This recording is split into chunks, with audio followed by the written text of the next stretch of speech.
Hey there, welcome back to Reddit Dating, the best channel for Reddit cheating stories.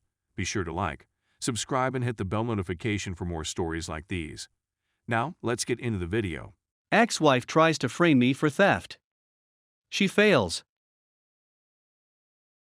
I'll admit that this doesn't quite rise to pro-revenge levels, but it is in addition to my previous post here as requested in the comments. At this point in the saga, having lost the custody battle, V is moving to NH to be with her then primary lover, now husband number 5.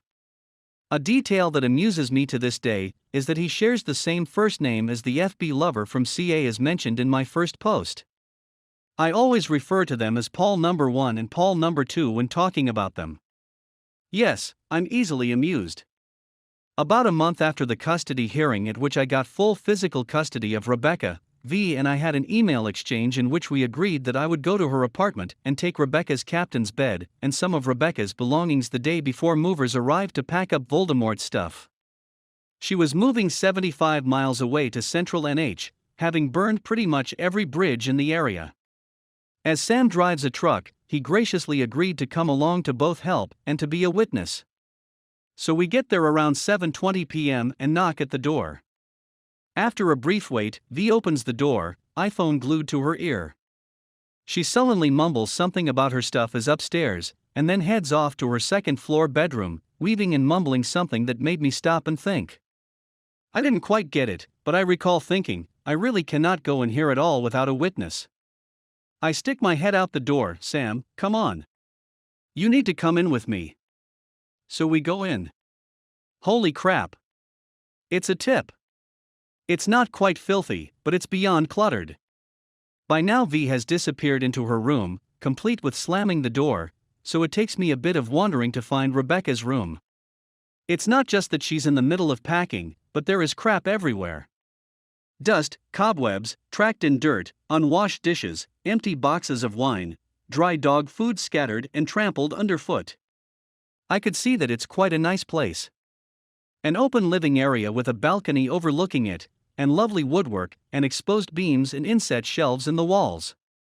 An antique wood stove on a hearth is blazing away. Really, lots of potential. But a tip nonetheless. So Sam and I start gathering up Rebecca's stuff, and take some stuff out to the car. I realize we need an Allen wrench to take apart the bed, so I go out to the car to get one and come back in. In the lull in activity, she had come back into the living area, but went right back into her bedroom as we climbed the stairs, phone still glued to her ear. It takes a bit, but we finally get the bed taken apart, and have moved most of the stuff in Rebecca's room out to the front lawn. Without conferring, it's clear Sam and I both decided to get the stuff to the front lawn and worry about packing the vehicles after we're completely out of the house. It's at this point that it starts to get weird. Sam is carrying out the second to last load when V pops out of her bedroom door, looks out from the balcony, and says, "Why are you taking stuff out of my house?" Sam drops what he's carrying and exits the house. He knew what was up instantly. I come out of Rebecca's room, and V clearly didn't realize I was still there, and say, "You agreed via email that we would take Rebecca's bed tonight." She looks startled and says, "Is that Rebecca's stuff?" "Of course it is. You said her stuff was in her room." "Fine." She goes back into her bedroom. I take what I'm carrying and go outside. Sam says, "Dude, that's not right. We need to call the police." "You're absolutely right." I could tell that Sam was expecting me to object, and he does a double take when he realized he wasn't going to have to convince me. "Crowsville Police Department, you're on a recorded line." "Yes, hi, my name is Jack Crow, and I live at 321 Main Street here in Crowsville." While I'm talking to the police on the phone, I'm aware of V coming to the door and opening it, and becoming quite agitated as she realizes I'm talking to the police. By the time I finish the following explanation, she has slammed the door and is tromping around inside the living area, heatedly talking on her phone. I'm at my ex-wife's apartment getting some of my daughter's belongings as we had agreed to via email, and while I'm getting the last of the stuff out of the house, she suddenly asks, "Why are you taking stuff out of my house?" So in order to protect all parties, I'm asking that a police officer come by to verify with Ms. Crow that she agreed to this and that she is fine with what we have removed from the house. An officer will be right there, Mr. Crow. As I'm waiting for the officer to arrive, leaning nonchalantly against the front of Sam's truck, Sam is standing there next to me, just shaking his head. I'm going to call Marie and let her know what's going on. Right about here, V throws open the front door, muttering something about having not gotten all of Rebecca's stuff, and proceeds to deposit another laundry basket piled high with clothes and other items on the front stoop, and then disappears back inside. I start to whistle. Pop goes the weasel. Most of the stuff we moved is still sitting on the front lawn. We leave it there. After about 5 minutes, the officer arrives. He steps out of the patrol SUV, and I slowly approach him, arm extended to shake his hand. Good evening, officer, I'm Jack Crow. Evening, Mr. Crow, Ollie Johnson. We shake hands.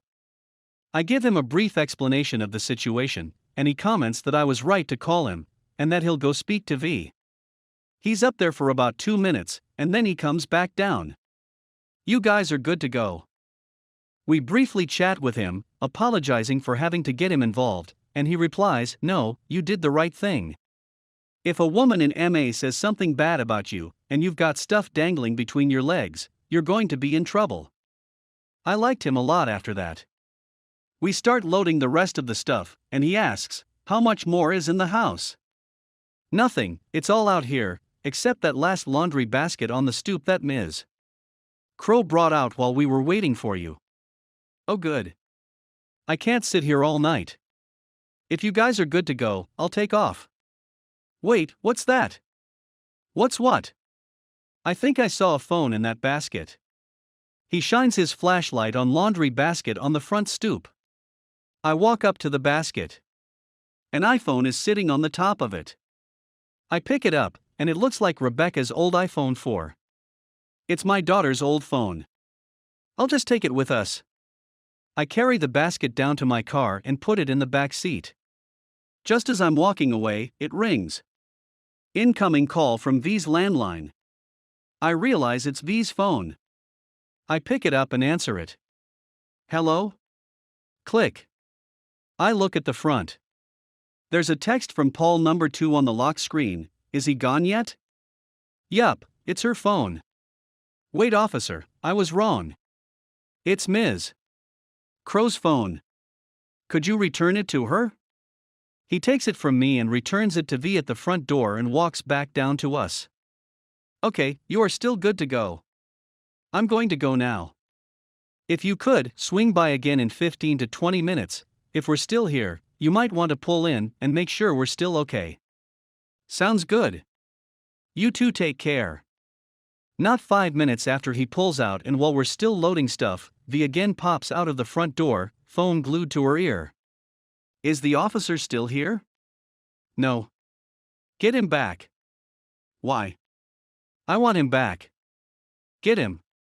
And back inside she goes. I'm briefly tempted to tell her, if you want the cop back, you call for him, but that little voice in my head says you call, so I redial Crowsville's finest and request that Officer Johnson return to the address. Again, Sam and I assume our waiting positions at the front of the truck. This is why I didn't want Rebecca here tonight. Good call. A few minutes later, Officer Johnson arrives. Hey, Officer Johnson, long time no see. He grins at me. She just came out the front door just after you left, asking for the police to be called. I'll go see what she wants. He goes up there and V hands him her phone. He talks for a few minutes, hangs up the phone, continues speaking with V for 20 more seconds, and then returns to us. I look at him quizzically. No worries, guys, you're still good to go. But I'm going to stay here until you're done. I continue to give him the raised eyebrow. She wanted to accuse you of trying to steal her phone, but I pointed out to her that I was the one to notice it in the basket you hadn't touched yet, and that you were the one to ask me to return it to her. Her boyfriend asked if you could be made to wait until Sunday, but I told him no, they've got 3 more things to load and they're out of here. Just finish up, guys, we all want to get home where it's warm. We finished up and we all shook hands and got out of there.